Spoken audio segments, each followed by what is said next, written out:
to Ronin Kaze. The beginning.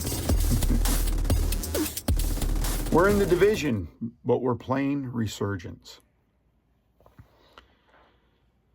Resurgence is the mobile game for the Division 2. The first time I played a version of Resurgence, it was the worst thing I ever played. Nothing like the games, the things that made the game great.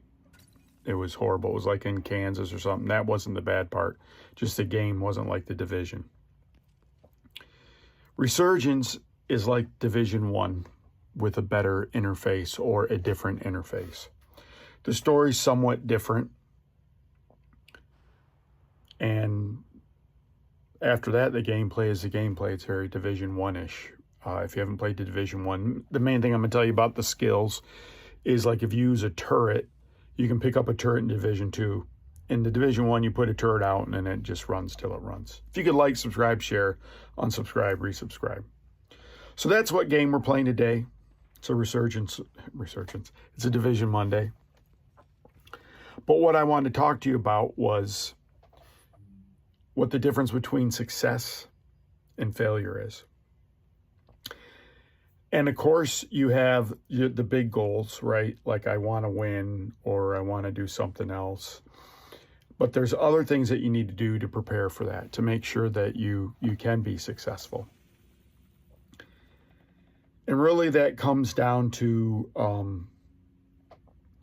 just attention to detail. So how much do you focus on the details, right? So your overall goal is to win, but you have to do some other things to ensure that you win. If you focus too much on those smaller things, you're never going to win. And I have some images of, this is an example that I got that during 1914 when they assassinated Archduke, they had tried to do a car bombing. It bounced off the car earlier. The Archduke said, hey, I want to go visit the victims of that. They made a wrong turn. And one of the people that was trying to assassinate him was in a cafe, saw him, and then went out and shot him, right? So that's just like game of inches. And what they didn't do, they hadn't updated the driver on the directions where to go. And Napoleon, historically, when he went to invade Russia, he had the biggest army up until that point. They had been very successful, but they didn't plan for all the mud, right? It's one of those smaller things, the logistics. The big things were covered, but the logistics weren't. And there's going to be more pictures. I think the last one is when the Confederate Army was going to invade the Union. They put their plans on a piece of paper, and one of the staff members used that piece of paper to wrap up some cigars, dropped it. The Union soldiers found it and then knew his plan. Right? It's these dumb coincidences, these lacks of attention to detail. And so no matter what you're doing, right? And that's from Office Space where, they just take one penny. So where do you draw the line? A good gauge is like 80-20. 80% of your attention should be on the main mission, the main goal. 20% should be on the things around. That's what Roxy says also. One of the things that you want to think about, let's make a real world example where people are focusing on a minutia instead of what that's a game of inches right there. Instead of the plan is I'd have people that I'd say, hey, I need to do a presentation for a customer. And they would spend hours on moving the text around and the fonts and the colors and that kind of stuff. And so the data we'd give the customer, though, would just be, crappily produced. The thing that the customer cared about, they didn't care about the fonts. They didn't care about the color fonts. They cared about their data. And that's why did they do that? That's a whole different thing, but that's focusing on the wrong thing, right? That's focusing on the glitz and not the meat of the situation. And you may do that stuff in your life. Let's talk about like an anniversary or a birthday. You may worry about getting just the right candles, but you might not get a decent gift. Or you may get a gift, but really what the person wants is your attention. You just misread the situation. And in video games, that's always the case, right? So for example, one thing you'll find out about most games that are like RPG-like, and you've seen me talk about this in Star Wars: The Old Republic. I'm going to res this guy. I think I died and no one would res me. I had to come back in, but I'm going to res other people. That chap my rear end a little bit. But in RPG games, you always got to worry about your gear and is it leveled up and those kind of things.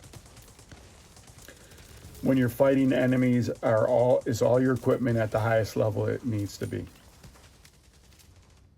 Do I know the map? If you're playing like instances or, in World of Warcraft, you'd have like these big boss matches that would have certain kind of mechanics. Do you know the mechanics? Do you know the map? Do you know what your job is in there? You might be the best player in the world, but if you don't know what your role is, you can stink. The Division 2 is like that a lot. I would play with a lot of people. I mentioned this before. There's a new gear mechanic where you get gear that's better, but it might not always be, it's not as customizable. But people play the game and they'll go on hard levels and think, oh, because I have better gear now, I can just win automatically. And that's not the case. You still got to know how to play. So that's all these things in life and in everything. Are you keeping your mind on the main goal, but are you taking care of the other 20%, 30%, or 40%, whatever it may be? And you can't take every situation and map it to numerical probabilities because that's not how life works. So in general, you got to be well prepared.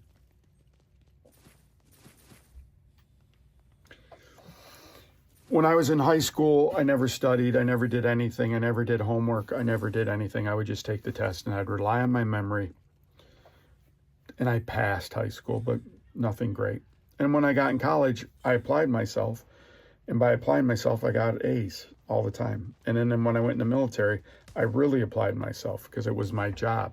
So then I just really made sure I was always prepared. I had rehearsed it. When I went to boot camp, I finished #1. How did I do that? Well, when they gave us, we had to put on a life jacket. And that was one of the things we had to do. And it was a Type 4 life jacket, which is, there's more things you had to do. But I would just practice that every night. The week we had to do that, I'd practice every night for half hour.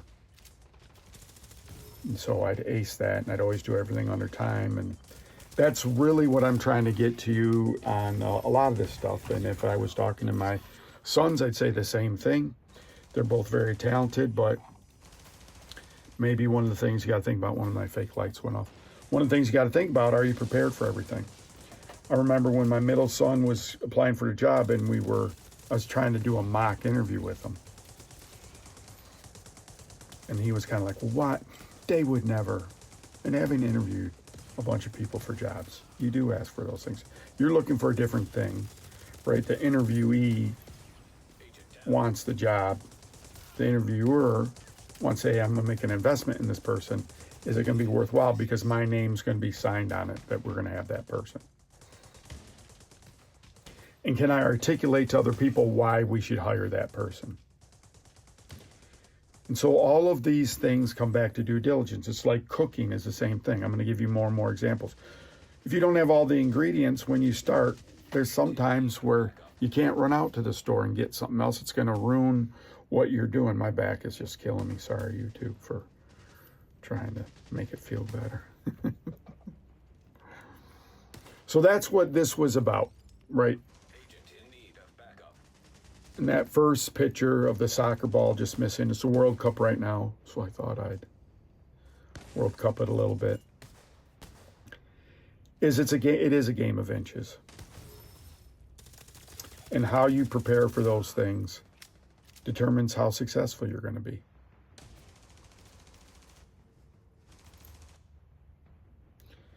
Well, how do I know what to do in the first place? Well,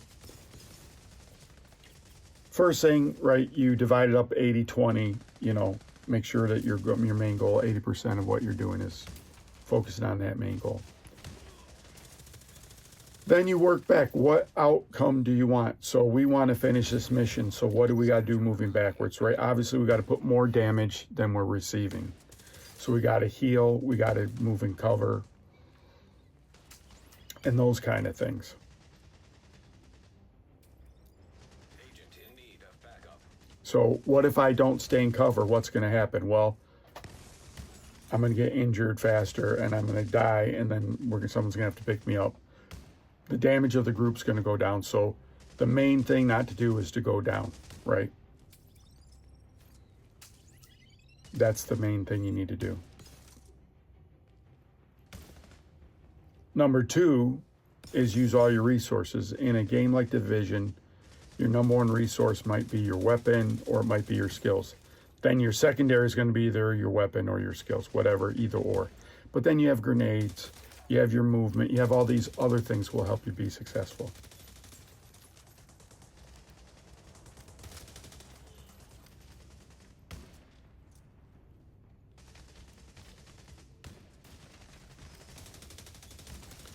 So do you do that in your life?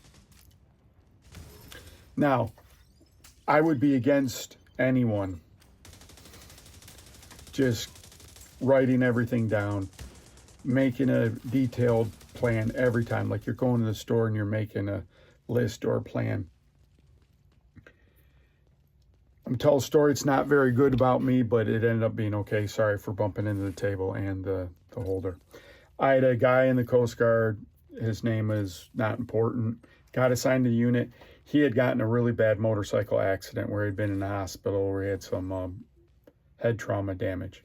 So his memory wasn't that good. So when I first met him the first day, he's taking a lot of notes. I'm like, why are you taking all these notes? I'm just giving you basic stuff.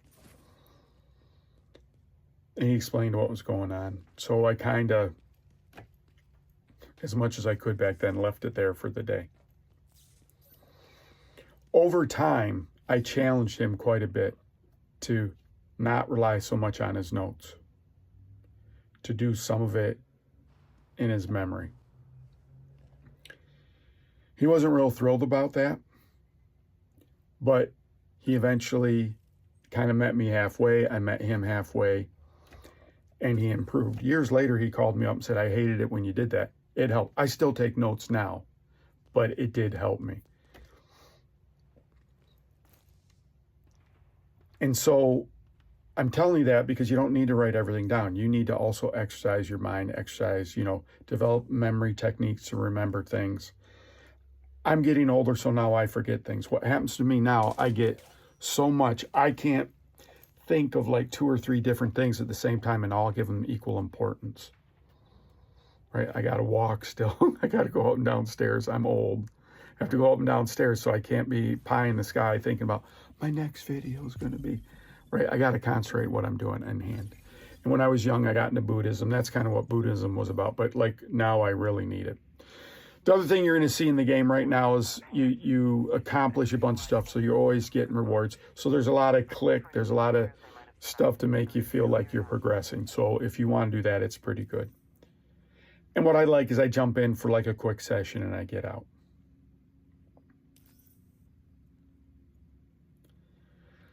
So make sure you're prepared. You got to exercise your mind too. You got to exercise, what you're thinking about.